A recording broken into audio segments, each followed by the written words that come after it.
Thanks for hanging with me. I'm Mr. Herman. Today we're going to explore what happened after one of the deadliest conflicts in human history, World War I, and how the peace treaty meant to end all wars may have actually planted the seeds for the next one. So let's get to it. Here's what we're focusing on today. You'll learn about the immediate effects of World War I on people, governments, and economies. We'll break down the Treaty of Versailles, figure out what it said, and more importantly, how people reacted to it. By the end, you'll understand how this treaty shaped the world in the years to come. World War I ended in 1918, but the destruction was far from over.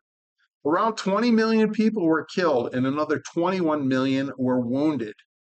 Just to put that into perspective for you, the population of Michigan is 10 million.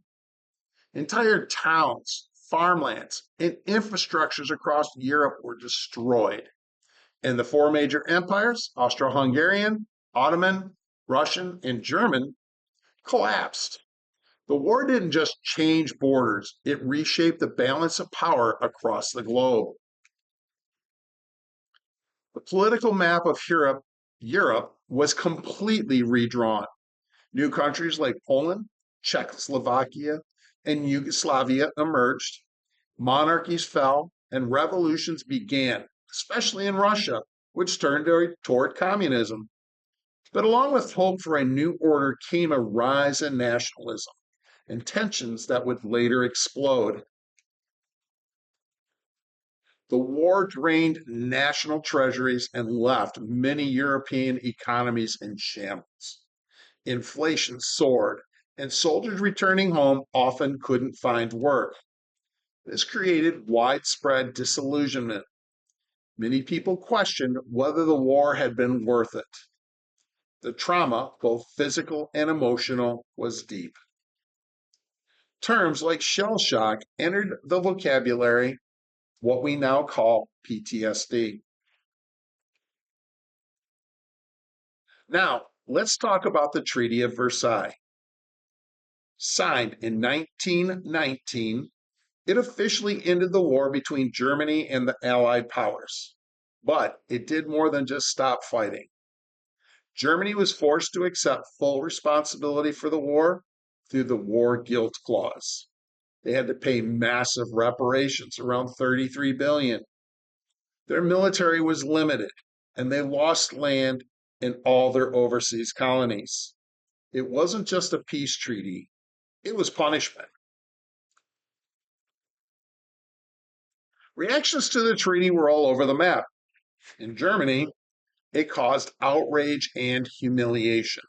People felt betrayed and blamed the treaty for their suffering. France wanted to feel secure, but some thought the treaty didn't go far enough. The U.S. Congress rejected it and refused to join the League of Nations, turning back toward isolationism. This moment could have been a turning point for peace, but it left too many people bitter. So, did the Treaty of Versailles cause World War II? Not directly, but by leaving Germany angry, broke, and politically unstable, it helped create the perfect storm. Extremist leaders like Adolf Hitler used this resentment to gain power. Meanwhile, the League of Nations was too weak to stop future aggression. Instead of ensuring peace, the treaty ended up being just the first chapter in a much larger conflict.